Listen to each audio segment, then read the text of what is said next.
I invite you to turn in your Bibles to today's scripture lesson, which comes from Paul's letter to the Romans, chapter 5, verses 12 through 17. And as I read this, listen for the living God speaking to you.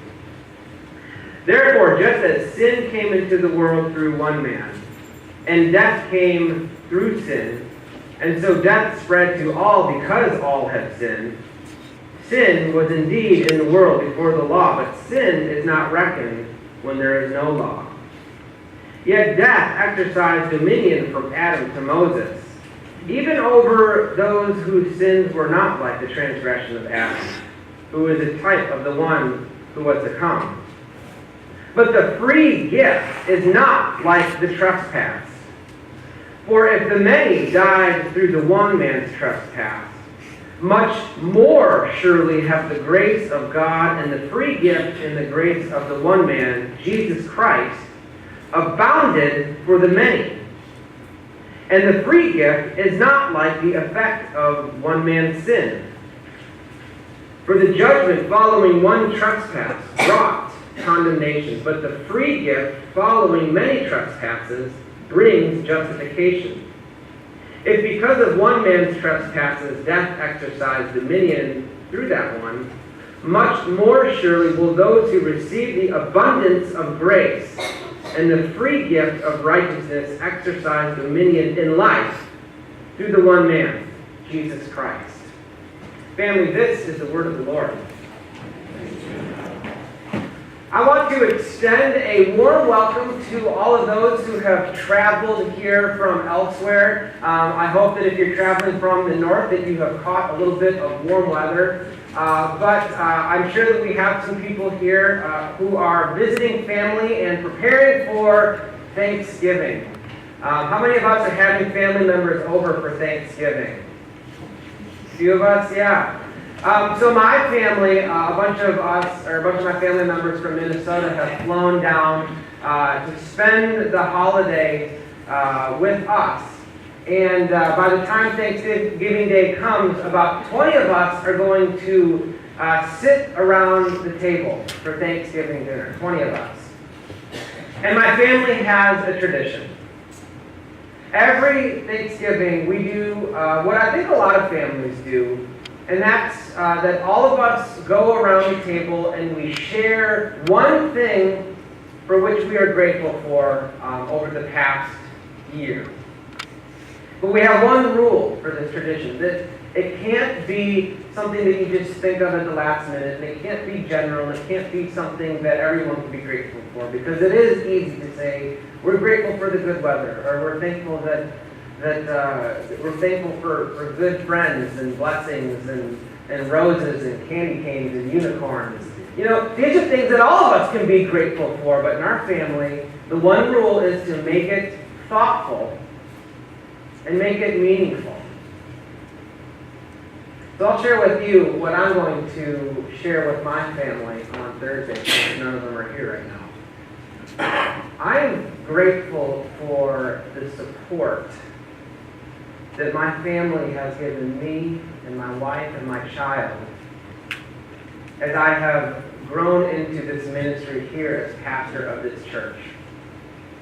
I'm very blessed to have family that actually lives in town. Pastors don't always get that. In fact, pastors rarely get that kind of support. So we have family that supports us materially and supports us in love and strength and prayers. It's something I'm immensely grateful for. And I invite all of you, if you have benefited from a shred of my ministry here, I invite you to share in that gratitude with me. But that's not the best part. The best part of the night is not sharing, but it is hearing what everyone else is grateful for. And I am so looking forward to that. Hearing what everyone is grateful for around the table. Because when I hear that every single year, I am almost brought to tears with joy as I am reminded of all the wonderful things that God is doing in the world and that God is doing in the lives of those whom I love. And it's this amazing reminder of the abundance that God has given us and the abundance of God's love that he pours out in ways that I'm not even aware of all the time. Today, this sermon is all about the abundance of God's love. And in the passage that we read, in the 5th chapter of Romans, we see this stark turn as Paul begins to talk about the abundance of God's grace and the abundance of God's love and the benefits that all of us have when we choose to embrace God's abundance.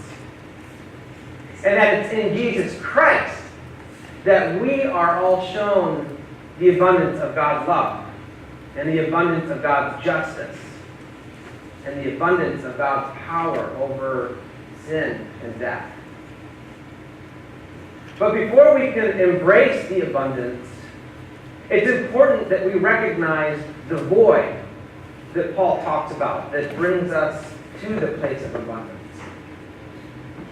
Because for the first 4 chapters in Romans, up to the point where we've started reading today, Paul spends a lot of time talking about the void that is created through sin and death. He talks about the sin of Adam. Through one man, sin came. And it was Paul's way of talking about our propensity to be a broken people. We're not perfect. We all make mistakes. And in doing so, we all contribute to this perpetual cycle of brokenness that sometimes seems to consume the world.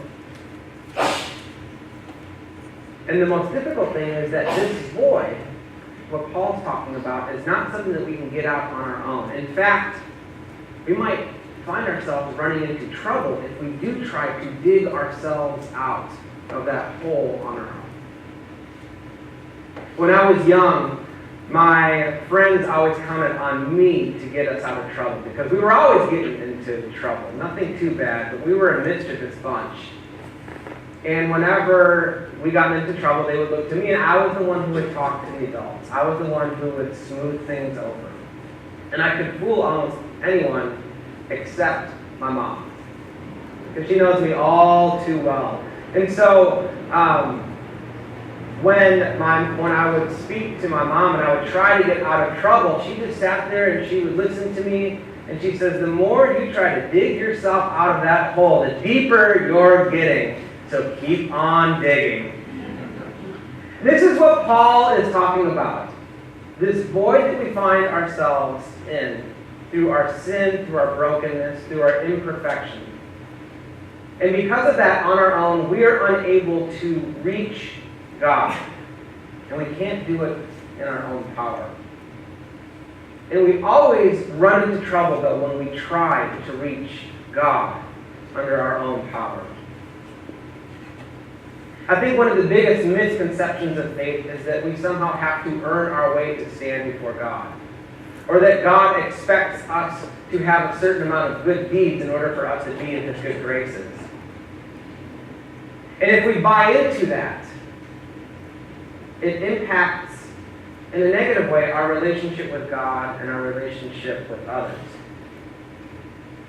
If we start to convince ourselves that we can earn our way to God, or that we have a certain amount of good deeds that we can get there on our own, we might find ourselves convincing ourselves that we can do that. And that leads us to a place of pride.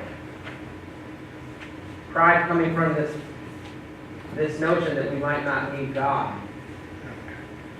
But then on the other hand, if we recognize that we cannot earn our way to God on our own, it might lead us to despair and self-condemnation.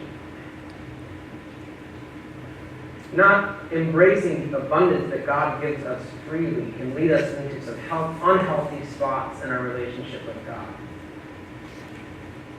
But it can also lead us into unhealthy relationships with one another. Because if we begin to spend our lives trying to earn our way, if we spend our lives trying to look good enough for God, we will eventually find ourselves comparing us to one another. And maybe in an effort to look better, we try to put others down. In an effort to look good, we might adopt practices that make us bite and devour one another instead of loving one another as God has called us. In an effort to earn our keep, we might find ourselves choosing relationships only for an agenda or to win instead of collaborating and building something greater than ourselves. All too often, we find ourselves in that void and we try to dig ourselves out. We just dig ourselves a deeper hole, don't we? But that is why we call the good news of Jesus Christ the good news of Jesus Christ. Because as Paul talks about this void and how deep it is and how impossible it is for us to get out of it on our own, he does so not to lead us to despair, but rather to give us the hope of God's free and abundant gift. And I know that Paul uses a lot of legal terms in this passage, and it's kind of wordy, but what Paul is saying is, as bad as that void is, God doesn't just fill it up to level, but rather, in this void, God fills it abundantly with His love. So wherever there is brokenness, and sin, and death, it's not just brought back to a place of homeostasis, but rather it is brought to a place of life. Overflowing, abundant life. And this is the abundance that all of us can embrace. And it'll change our relationship with God. As we embrace the fact, as Paul continues to write, that nothing on this earth, nothing that we can do, nothing that we have done, nowhere we have been or will go will ever separate us from the love of God. Nothing. God gives us His grace and His love freely, as He does abundantly.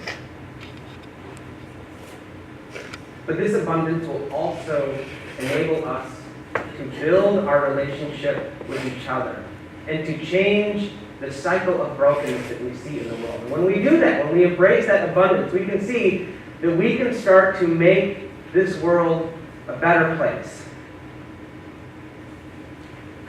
A couple weeks ago, there was a comedian that went up on Saturday Night Live, and he made a joke about a congressman. He joked about his appearance because he wears an eye patch. And everyone knows this man because he got his eye patch because of an injury that he suffered while serving as a Navy SEAL, serving our country in Afghanistan. And immediately everyone said the joke was inappropriate. He went too far. And we began to see after that the cycle of brokenness continue. The joke was broken in itself, but then after that everyone started to bite and devour one another. News organizations were calling for his firing, the comedian's firing. They were calling for a boycott of Saturday Night Live. They were calling for a boycott of NBC. And we started to see this cycle of brokenness. Instead of seeking reconciliation, people were saying, let's get even, let's win, let's defeat the other side. But then a couple truly amazing things happened. First, Dan Crenshaw, the man who was made fun of, the one who was just elected to Congress, a Republican, said, look, I don't agree with this joke that this Democrat made. It wasn't appropriate, but on the same hand, let's have a measured response. And let's use this as an opportunity to learn something and to be better because of it. Congressman-elect Crenshaw took the high road and started to break that cycle of brokenness. And then something else amazing happened. Pete Davidson, the comedian, went on national TV and he apologized unequivocally, admitted what he did was wrong, and then invited Dan Crenshaw up on the air, and the two reconciled, albeit in a funny way, but they reconciled genuinely together on national TV. And they both talked about the importance of two sides coming together amidst their disagreements. And I know it was a small moment, and I know it's a goofy show like Saturday Night Live, but let's not let moments like these pass without learning from them. Here we had two people who had every right, or it would have made complete sense for them to begin biting and devouring one another, but instead they chose to embrace abundance. And because of that, I hope that we as a nation are just a little bit better for it. And that all of us can learn a lesson as we are so bitterly divided. That we can learn how to come together and look at each other as human beings and grow together. As we approach Thanksgiving, I pray that all of us will be able to acknowledge and embrace this abundance that God gives us. And I pray that that abundance won't just impact our relationship with God, but that it will completely transform our relationship with others. So that we can go out and where there is brokenness, we can bring healing and restoration. And where there is hunger and pain, we can bring food and hope. May God's abundant love give us all something to be grateful for this Thanksgiving. To God be all glory and honor and praise. Amen.